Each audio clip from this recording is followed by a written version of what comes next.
Thanks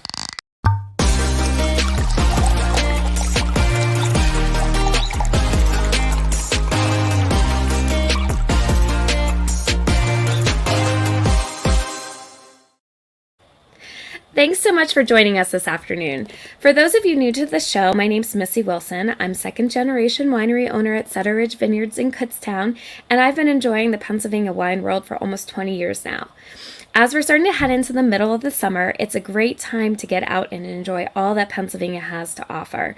PA has over 300,000 acres in state parks, and that doesn't even include all the private lands that are open to the public as well. So this time of year is actually perfect for biking, picnicking, hiking, boating, fishing, and so much more.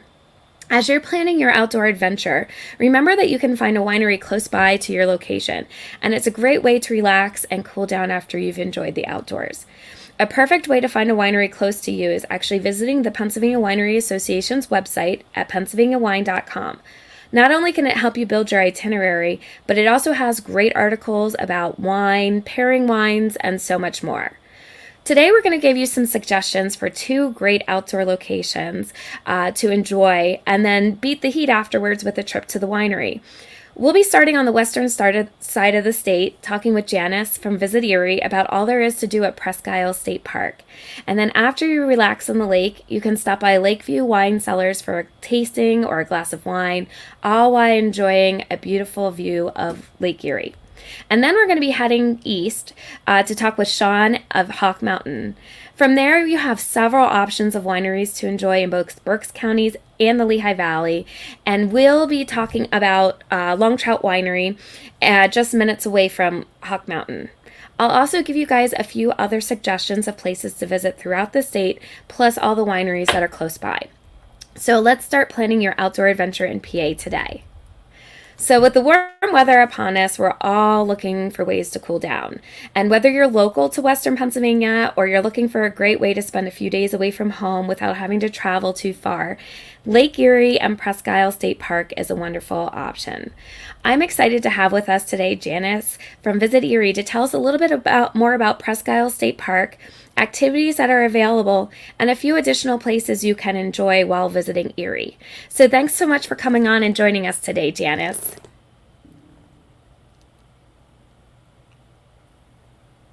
Perfect. Hey, Janice, how are you? Doing well. How are you? I'm good.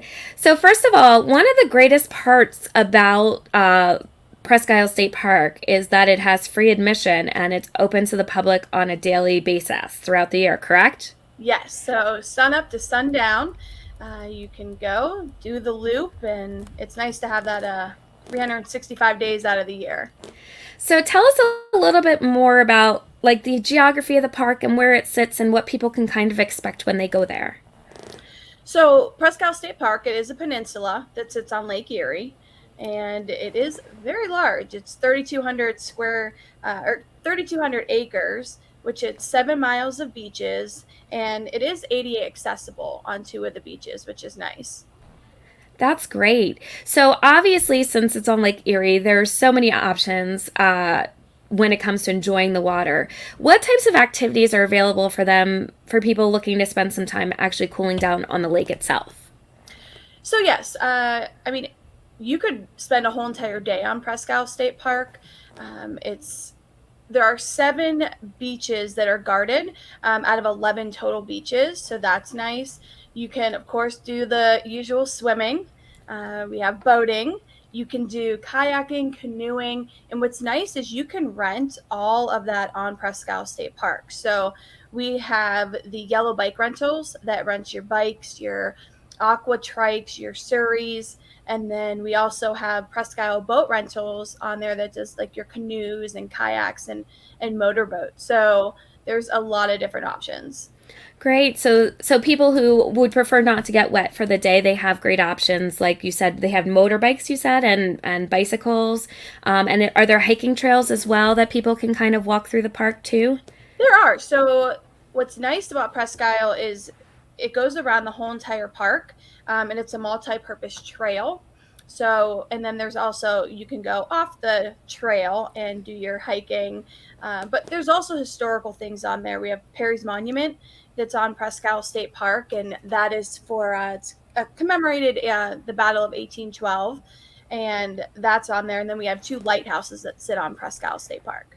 That's wonderful. So, if people are visiting Erie and they're spending a few days there and they enjoy spending some time on Presque Isle State Park, but then they want to kind of see what else there is to offer, what other kind of outdoor activities are there to do while visiting Erie? There's a lot. So, just a couple though. I mean, it just opened up. It's a fun park. It's Erie's fun park, and it has the putt putting, has the go karts, the beach volleyball. So fun for all ages. We have Waldemere Park and Water World. What's nice is so if you just want to do the rides, do the rides. If you want to do both, you can do both. We have the zoo, Erie Zoo, which is a lot of fun too. So a lot of indoor and outdoor things to do. That's wonderful. So, if people want to get some more information about everything there is to do in the Erie area, what's the best website to pick up some additional information about all the wonderful outdoor activities, but also if they're planning to stay for a while, great places to stay, restaurants, and things like that? Sure. So they can just go to visiterie.com and everything is listed. And then we also have a mobile app, which is Hello Erie. It's 2 words, and you can download and actually plan your trip and select, the places you want to stop. And it puts it into a little bubble on your app called My Plan. Perfect. Well, thank you so much for joining us this afternoon, Janice. And we definitely look forward to sending people your direction and visit Erie and Presque Isle State Park. Thank you. You're welcome. So, after enjoying your afternoon of hiking or biking, boating, swimming, picnicking in the park, or if you've made your way outside of Presque Isle State Park, you'll definitely want to cool down and relax with a glass of wine or a tasting. Erie and Northeast Pennsylvania is home to many wineries that you can enjoy. If you just head out 90, east on 90, just a little bit over a half an hour, you'll actually come across Sam Best at Lakeview Wine Cellars. So, Sam, thanks so much for joining us today. Hi, Missy. Hey, thanks for having us. It's a pleasure to be on. Definitely. So, for those of you that are definitely nautically minded, this is the perfect stop for you. Sam, can you tell us a little bit about your tasting room itself and what people can expect when they come and visit you? Sure. Our tasting room actually faces north, which faces Lake Erie. Our tasting bars are filled with sands and shells from all over the world, all brought in by our customers. So we have a nautical theme. So like the lights that you see hanging on the outer reef, the sconces on the walls are all repurposed from salvaged ships. Our chandelier just so happens to be a 1966 O'Day super sprite sailboat that we pulled off of Lake Chautauqua. That's amazing. So basically, people who are coming in are enjoying the sailing and nautical theme basically the second that they walk into your tasting room. You had mentioned that you actually have sands throughout the world and shells in your tasting bar. How did that come about? Well, it started as a matter of economics. What my wife wanted to do was glass block tiles, but to do one tasting bar was $800, and we had 8 tasting bars. So I said, honey, I love you. I just can't afford you. So I came up with the shadow box style, and all the sand and shells have been brought in by our customers. So it gives them something to talk about, something to look forward to when they come back to visit the winery, where we taste their sands in the tasting bars. And we have sands from Utah Beach in Normandy. We have sands from Germany. We have sands from Thailand, the Bahamas, Jamaica, Bermuda, all over the world. We have one whole tasting bar that's nothing but Florida. And people are amazed at how different the sands look. Even in Florida, how different the sands are from one to the other. We go up into Alaska, Montana, Wyoming, Colorado, Texas, California, up the East Coast through Cape Cod, Massachusetts, Prince Edward Island, Nova Scotia. And that's just to name a few. That's amazing. So when people, so in addition to the grapes, so you currently have about a 5-acre vineyard that you are growing yourself. The great part about your wines is you're sourcing them locally from the Erie area. What types of wines can people expect to find when they're doing a tasting with you? Well, we use all local grapes from local growers. It doesn't make sense for us to incur the expense of planting the vineyards where we have growers here that are doing an awesome job of growing the grapes. So you'll get grapes like Cabernet Francs. You'll get some really nice Chardonnays. We do a great job with the Rieslings, all local grapes. You'll get some Treminets. You'll get some Gruner Veltliner. You'll get, of course, Native American, Concord and Niagara, the biggest selling grapes in the state. And we're located right in the middle of about 30,000 acres of grapes alone. So that kind of makes us the largest grape growing region east of the Rocky Mountains.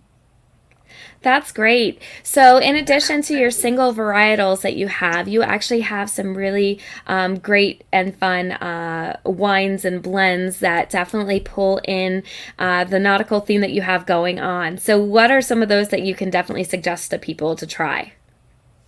Well, some of our blends, one of our sweeter blends is called Red Sky. And of course, we all know what that is, Red Sky at night, Sailor's Delight. We have another one called Sunset Blush, which is a blend of a hybrid grape called Steuben and another Native American grape. We have our great selling Shipwreck series. And that basically builds on the fact that now Lake Erie has become an area where scuba divers can come up and buy shipwrecks on the lake. We have many charter captains that's what they do now. So our Shipwreck series, Shipwreck Red, Shipwreck White, Sunset Blush, we have a sparkling wine called Cavitation, which when you see the white water at the back of the boat, that's called cavitation. So because it sparkles when you put it in the glass, cavitation was a natural.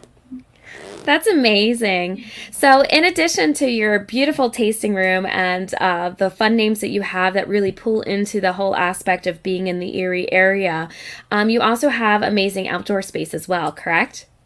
Yes, ma'am, we do. We have an area on the north side of the building, which faces the lake, where you can sit at a picnic table. You can bring a picnic lunch, enjoy a glass of wine with the view of Lake Erie. Most of the time we can see across the lake and see the buildings in Canada, but it's not unusual to see 1,000-foot Great Lakes freighter moving east or west down the lake. That's amazing. So, like attractions around Lake Erie, like some of them, not everybody is, but you actually you're open all year round. So, if people decide to join you in the fall or winter or spring, they can still stop by and enjoy your wines. You're not just open throughout the summer. So, when people come up and visit, what are your current tasting room hours? And if they're interested in finding some additional information about all the amazing wines that you had talked about, and places nearby to you, what's the best website for you? Well, the best website for us is lakeeriewinecountry.org. And that's an organization that is made up of 20 different wineries, 13 of which are in Northeast. And that's the easiest way to see events that are going on, the music at the wineries, new releases that the wineries are doing. We have a Facebook page, which you can go to. And we basically post everything on Facebook. So it's real easy to find out. Fall is a beautiful time here. End of September, middle of October, the grapes are starting to get ripe and the aroma in the air is nothing you've ever experienced in your life unless you've been here. Wonderful. And you're currently open 7 days a week, correct? So no matter Yes. when people decide to come out, whether it's the weekend or the weekdays, they can definitely stop in and see you. Yes, ma'am. We're open 7 days a week from 11 to 5. Perfect. Well, thanks so much for joining us today, Sam. And we definitely need to have our listeners stop by and visit you when they're in the area. So thanks, Sam.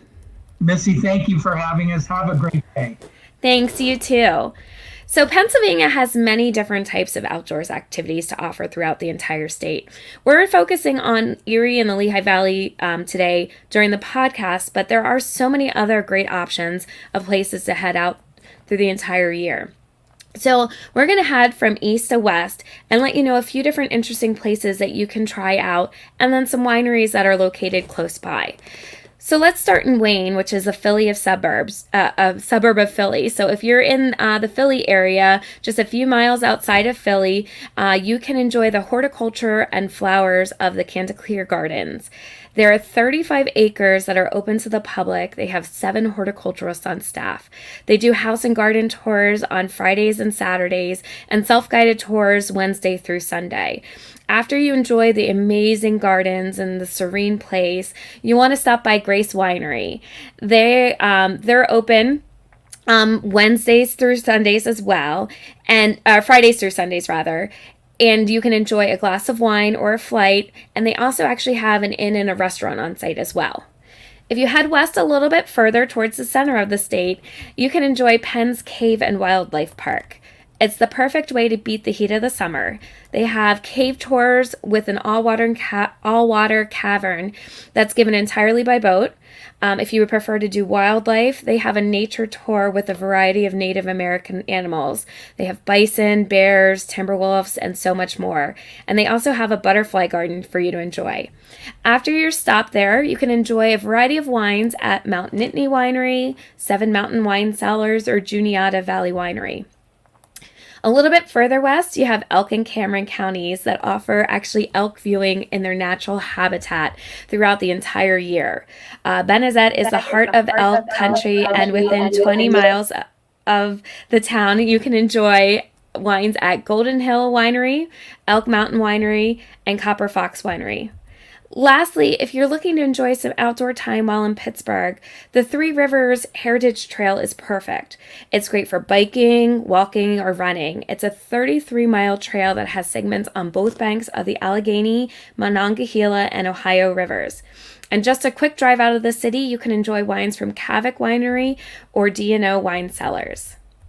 So now we're going to head back east. A great spot to enjoy some outdoor time throughout the year is Hawk Mountain. It's located north of Reading and west of Allentown, and this nonprofit 2,600-acre wild bird sanctuary is open to the public and has a visitor center, trails, and overlooks.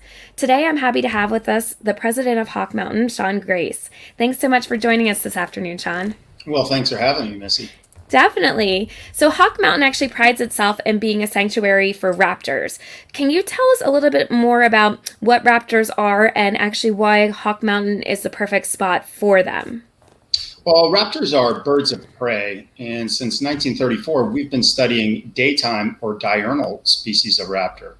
And Hawk Mountain is situated along the Kittatinny Ridge, which bisects the entire state. And raptors utilize the winds that predominantly come from the west to the east. They create updrafts, and it allows them to migrate over great distances with very little energy expenditure. And so we've been tallying raptor counts since 1934, covering 16 different species.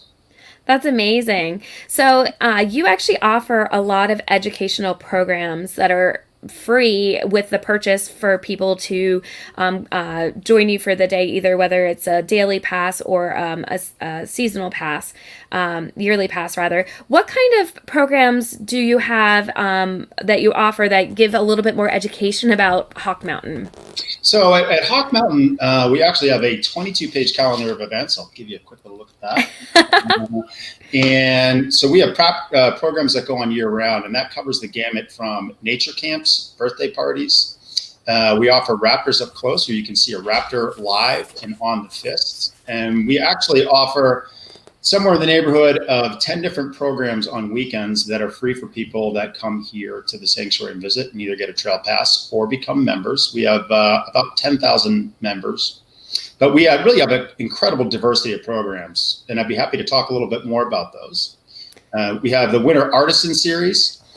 We actually have a raptor handling techniques course. If you're an adult and you wanted to go out and learn how to be a biologist and how to do all the measurements and how to band raptors, we have that in the fall, and we still may have one spot left on that. We have homeschool programs. We have Wild About Raptors, where we actually train educators across the state. So teachers that want to do continuing education hours, they can join us. We have our Autumn Hawk Watch that's going on, and that goes on from August 15th right through to December 15th. So you can actually come and see these raptors as they migrate down the corridor. And you can even enjoy, on the last Sunday of every month, yoga on the mountain. Oh, that's amazing. Mhm. So the prime season for raptor sighting is what time of year? Like, what if people want to come up and see the most amount of birds that they possibly can? When would you recommend that they stop by? I would come anytime from mid-September. That's when we get our big broadwing flights. And those raptors, it's one species, broadwings. They migrate through en masse, all at the same time in about a 2-week window. And you can literally get days where you'll get more than 1,000 raptors. So anytime from September 15th right through to October 15th, that's prime time. But again, we start in August 15th and we'll continue counting raptors until December 15th. And again, that's been going on since 1934. If you wanted to expand your interest, we have music on the mountain with the Gabriel Chamber and our absolutely beautiful amphitheater, which has 32 different species of Appalachian wildlife carved right into the main center beams. So, yeah. So in addition to all these amazing programs that you have, you actually have miles of trails for people to hike while they're visiting. So what are some of the more popular trails and kind of where do they head? Yeah, so we have 10 miles of trails, and that would include the Skyline Trail, the Golden Eagle Trail, and the River of Rocks, which is particularly challenging. But encompassing, it's really about 10 miles of trails. But we do have trails for all abilities. And starting at our amphitheater and going all the way out to South Lookout, we actually have an ADA accessible trail. And we run programs along that of course goes into our native habitat garden, which is also ADA accessible. And that's something that, we're very proud of, because we really try to provide programs for all peoples and peoples of all abilities. So what are some of the suggestions you have for visitors to make their time at Hawk Mountain the most enjoyable? Well, I would go to hawkmountain.org and I would look at our calendar of events and find programs that may be particular interest from you. Anything from learn how to make a drum in a drum circle, or like I said, yoga on the mountain, or some of our art-oriented programs. But again, every weekend we have free programs coming on. So if it's just you're running out the door looking for something to do, it's a great place to come, great place to take the kids. You can stop in our visitor center. We actually have a museum inside the visitor center and our Wings of Wonder gallery, where you can see life-size cutouts, or I should say carvings, of all these raptors that are hung from the ceiling. And it's a great educational experience, but it's also a fun and challenging outdoor experience if you want to get out and head out on our trails. And of course, everything is very well signed. Our trails are maintained by our stewardship department. So you'll know whatever level of difficulty you want, we'll have a trail that'll meet your need. Wonderful. And I just want to say, my family and I highly recommend that if you plan on going or you're close enough in the area, just get the season pass instead of doing a daily pass. Because the great part about that is you don't feel obligated to stay when there's masses of people. You can walk in and you can enjoy a couple hours of bird watching or hiking and leave, and then come back the next weekend and enjoy something different.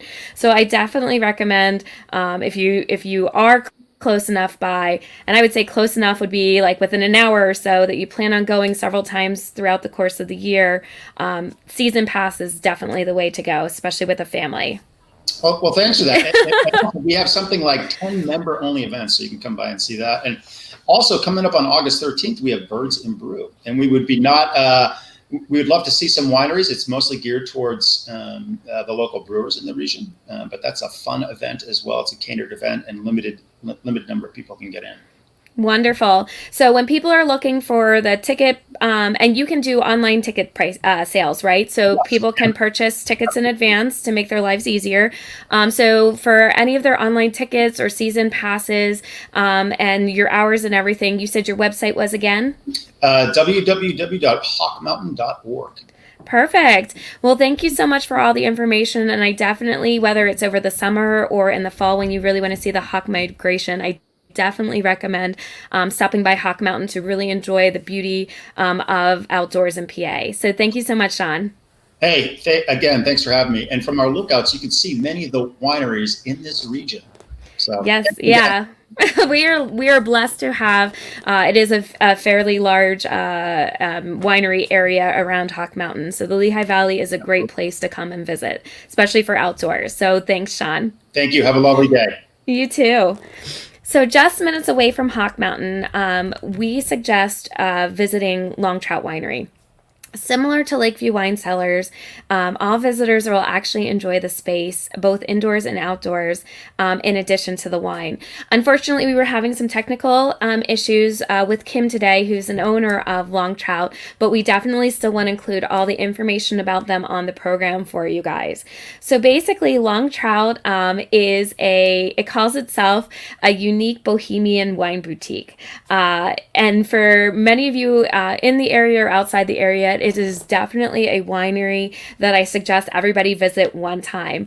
They call themselves the Hippie Winery, and if you enjoy the amazing 60s and 70s view of music and everything else, they have their tasting room decked out like none other. It is absolutely gorgeous with peace signs and psychedelic beautiful colors. It's just amazing. In addition to being creative with the decorations, Long Trout is actually very creative with their wines. They have their names of their wines range from Day Tripper to Strawberry Fields, and they do a variety of wines from both dry to sweet. They do fruit wines, they do chocolate wines, and so much more. In addition, certain Sundays of the month throughout the summer, they offer Bloody Mary Sundays, and their Bloody Mary Sundays are a little bit different than most people Bloody Marys.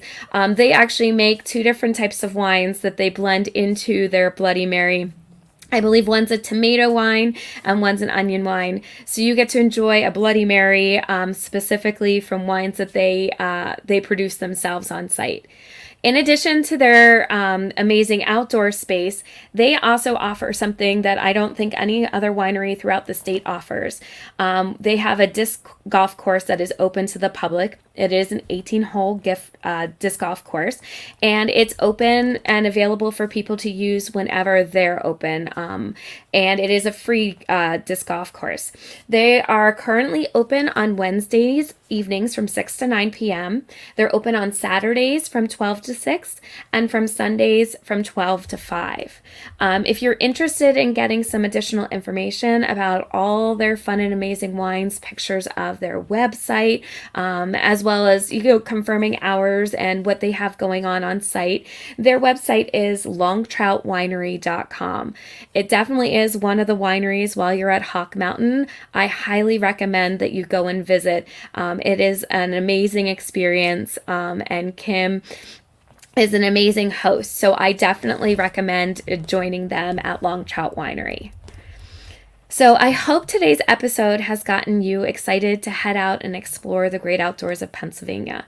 Whether you love the water and enjoy boating, kayaking, and fishing, or you prefer hiking or biking, or you enjoy what the gardens and caves and nature has to offer, there is a winery close by. It's the perfect time to plan your trip right now. Once you have that outdoor location that you want to see, head on over to the Pennsylvania Winery Association's website at www.pennsylvaniawine.com. Put in the address of where you're visiting, and all the wineries close to you will pop up. You can go to the wineries' websites for their hours and the wines that they have available to find that perfect winery for you with your great outdoor space. Next time, we're actually going to be chatting about National Wine and Cheese Day. Those two are best friends and some of my favorite. And so we're going to be actually chatting Pennsylvania wines and Pennsylvania cheeses. So join us on Uncorked PA live on the second and fourth Tuesdays of every month starting at noon. We stream live on Facebook and YouTube. If you can't join us live, you can always watch any of our programs whenever is most convenient to you. Plus, if you prefer to listen to an audio version of Uncorked PA, you can find it on Apple, Spotify, or your favorite place to stream your podcasts. Don't forget to subscribe to the station so you know when every new episode comes out. We want to thank the Pennsylvania Winery Association for supporting this program with grant money from the PLCB, and we look forward to sharing more hidden gems of the Pennsylvania wine world with you next time. Thanks and have a great day.